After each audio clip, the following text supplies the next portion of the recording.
Hey, Jeff Cohn here with another episode of the Team Building Podcast, where we interview top team leaders, broker owners, and thought leaders from across the country. Very excited today to have a guest in Jay Niblick.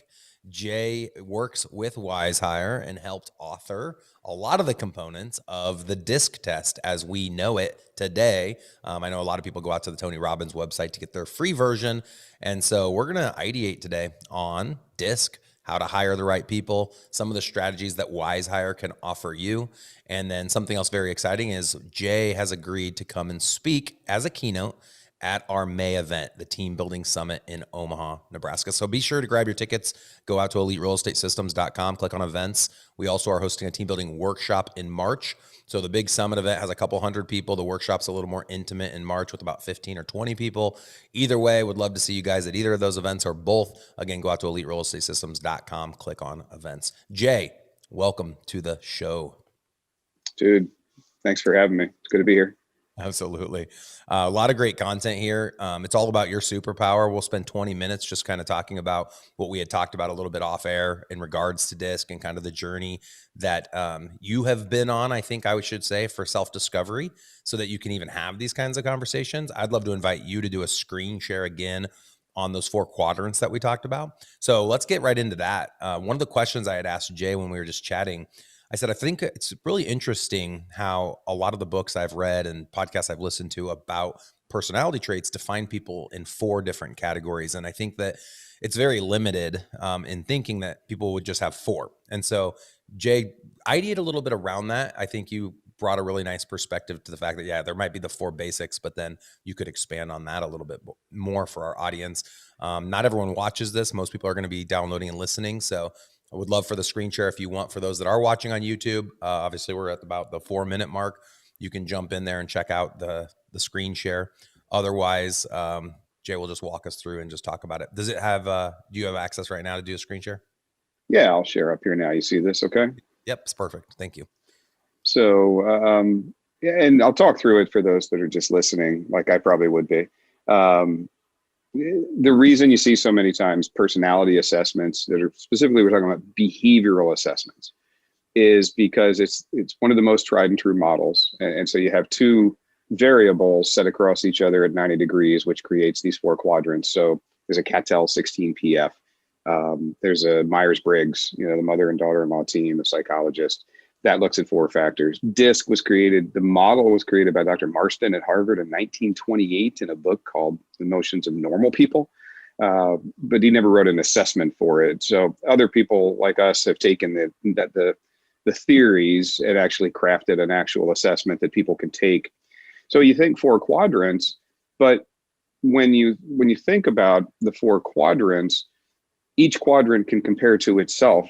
So 4 times 4, it's a 16-box matrix. So there's really a lot more information you get out of it than just 4 items. So if you look at like an example of a DISC assessment through us, yes, there's only 4 core dimensions. And if you were looking at the screen, you'd see the D, the I, the S, and the C, and there are 4 colors, red, yellow, green, blue. We also can measure adaptation though. And so Marston's model was so genius in that you've got, I'll back up and do a real brief psychological primer. In psychology, you've got systems 1 thinking and systems 2 thinking, right? And experts like Kahneman and others talk about intuition or reflection. And systems 1 thinking is what naturally is being measured in behavior, the natural behavior. When you're not thinking about thinking, you're in systems 1. You're jogging down the road and I say, dude, what you listening to on your headset? You're not really having to think much about it and you continue to jog. Systems 2 thinking is conscious. It's a lot more intense. I've got to really stop and think about what I'm doing. So you and I are jogging down the road and I go, dude, what's 12 times 39? The problem with that is you got to stop and think about it. And most runners would stop running. So like you're in a sales mode or you're driving a car. That's systems 1 thinking. If you're doing it right, you're just fluid, you're moving the natural way you behave. Systems 2 is this adapted stuff, the gray bars, as you see in our DISC reports. And that's oftentimes where people get into trouble. So you start with these 4 quadrants and you realize, wait, naturally, I'm going to be prone to want to think in one of these ways. Am I more decisive? Am I more interactive? Am I a stabilizer that's a lot slower and likes to take more time to think things through? Am I high conscientious, which is the highest burden? I'm all about details. And you said something very true. Neither's right or wrong out of the context of the situation. So if I tell a person who's a low D, that's a very deliberate, there's positives on both ends of the scale, right? I can be very positive to have a low D. I want that in my pharmacist. I want a high C, low D, right? I don't want a guy or my accountant that goes 0.5 milligrams, 0.05 milligrams. I don't know. It doesn't matter. Screw it, right? Just give it to him. If it's wrong, we'll take it. But, then you put that person in that system's one thinking for them. That's the way they think, right? It's for natural thinking style. I say to somebody, hey, you got to go out and dial 100 FSBOs a day. Hit it, just go, go, go. They're strangers. You never talked to them before in your life, and you got to follow through with them. You got a 10 touch sequence, and you're going to talk to them 9 more times on texts, LinkedIn, email, phone calls. And they're just like, if they're a low I, imagine the adaptation that has to happen. They got to stretch. Yep. They got to use systems 2 thinking all day. They can't naturally be who they are. They get burned out. They get fatigued. Stress. Yep. Doesn't work. Yeah, exactly. You just want to get back to running and not thinking. And it sounds silly to say it, but we should go through our days in roles that allow us to not think, just do. Love it. That's not a high D statement. High C's will think in one way, high S's will think in one way. So it's all about the role you put yourself in and getting a role that allows you to do exactly what your mind's naturally wired to do. And that wiring the neural network, there's a thing called neuroplasticity. It changes over the course of our lives, but it's slow. It's like the creek behind the house where you were a little kid. You go back 30 years later, it's a little different. Not drastically different. If there's tons of floods or in our case, tons of emotional stress, then maybe it moved more than normal, but it's not fixed. I hate when, some companies out there say it's carved in stone. When you're 18, it's never going to change. And I'm like, dude, I know I don't think the way I did it when I was 16 today. Thank God. Do you think that people's adaptive state can become a natural state? Adapted is like if you've had a tree sapling in your front yard and you take that wire with the hose cut off around it and you stick a stake in. Adapted is where I'm trying to make myself go here, but you're still talking if that pressure, that pull stays for 3, 5, 7 years, you will eventually see that behavior naturally kind of promote that way. But again, it's real slow. So from a hiring standpoint, I can never hire somebody and say, well, if they adapt, right, then they'll be able to perform. Unless I put the cliche on when we get married, everyone always teases, oh, well, he'll become what I need him to become over the next 10 years. Possible. And if you're willing to wait 10 years, mark, I would say 20 years. Expect to change in 20 years. It takes us a long time. There's a great stand-up comedian. It's like, yeah, that's the best relations. My mom and dad have been married for 50 years. She's still not sure. I mean, she might walk out tomorrow. He doesn't know. I love it. No, totally. What's funny? The first time I took my disc, and a lot of people listening have taken it. If not, where's the best place to point somebody? If they were able to just get one thing out of this podcast episode, and that is take the disc test so that they know their own results and what we're talking about right now. Where do you typically point people? Send them over to WizeHire.com. We'll actually set up a little directory page for you, and we'll offer people the links into how to do that. Yeah. Perfect. When you guys land there, if they ask, be sure you let them know you came from ERS or the podcast, and they'll have a special little discount for you. So the first time I took my disc, it had me at a 99D, 99I. I did it about 5 years later, 99D, 99I, because I had been told you do change. And obviously we change, and I changed in a lot of ways, but the answers I was giving were they obviously identical or very similar. The thing that always has shocked me from the beginning, and where I think the test has me nailed, is at work, I'm in all my natural states. And at home, I'm in all of my adaptive states. So to be the best dad and the best husband and the best son and the best brother-in-law and the best friend, I have to stretch to be that person. And I can tell that I'm in a higher stress at home. And when I go to work, I'm like, I'm in my element. This is where I am. Yeah. This is what feels right. And I think for most people, it's the opposite, but maybe I'm dead wrong. What's your opinion about that? Oftentimes it is the opposite, because nobody usually factors these things in when they take a job. Now, those that are in a role like you, where you're able to be authentic because you're in charge. So you don't see as much adaptation with executives because they kind of say, this is how the hell I want it to be. But everybody that's not got that opportunity, they don't see these things when they take a role. Even the people that are applying for the job, these are intangible traits. They're not usually surfaced unless you use some psychometric assessment like this that's validated, and then you incorporate that in. So even if you do see it, a lot of people just go, yeah, but I like the money or the prestige or the job or they take the job for a lot of different reasons that don't factor in. And then, so then when they are at home, they can do that. They can You can behave let and go. be naturally, they can Very let go. So interesting. they put that face on in the parking lot Sure.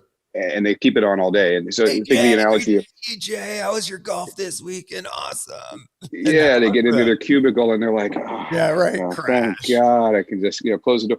You're hiring a stock boy for an old 1800s store or something like that. And you're like, got to be, or woman, Yeah. got to be 6 feet tall in order to reach the top shelf, because that's the majority of where all the stuff comes. Yeah, person's 5'9". Like, hey, stand on your tiptoes. Yeah, you can reach top. That's adaptation. It's physical adaptation, right? You're good. Well, the two things that happen with adaptation is you're not as accurate.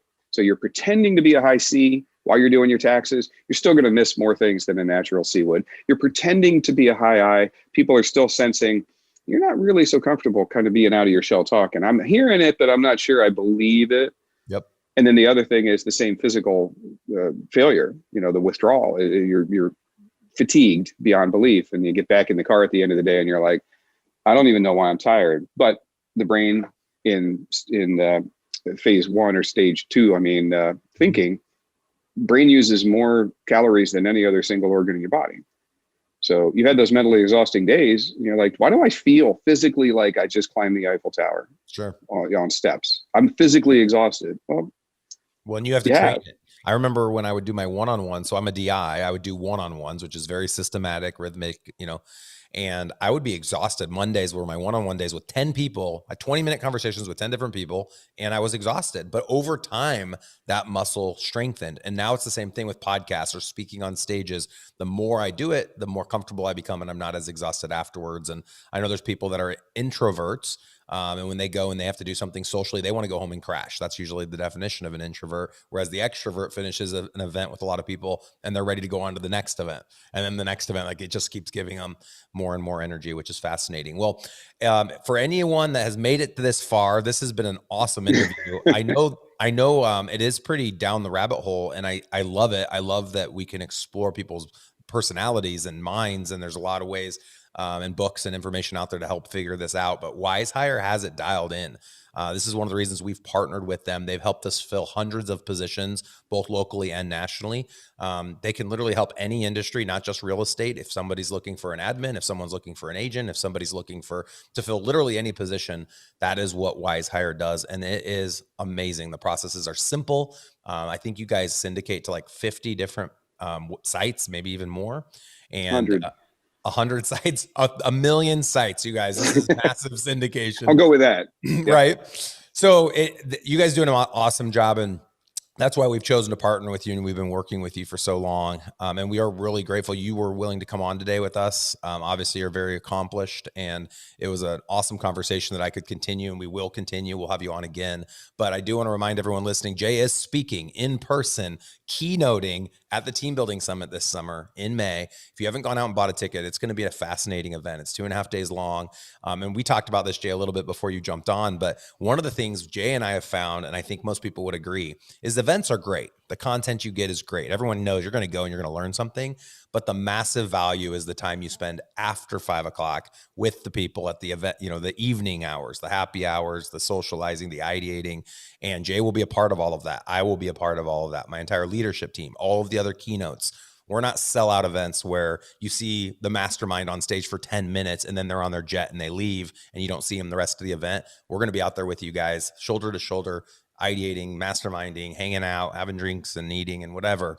And I think there's a lot to be able to draw from that. So would love for anyone that hasn't picked up a ticket, go out to the teambuildingsummit.com, grab your ticket. Also give a shout out to Jay on iTunes. We're working towards 1,000 reviews on our iTunes page for the Team Building Podcast. So if you haven't already done that, give him a 5-star and give a quick shout out.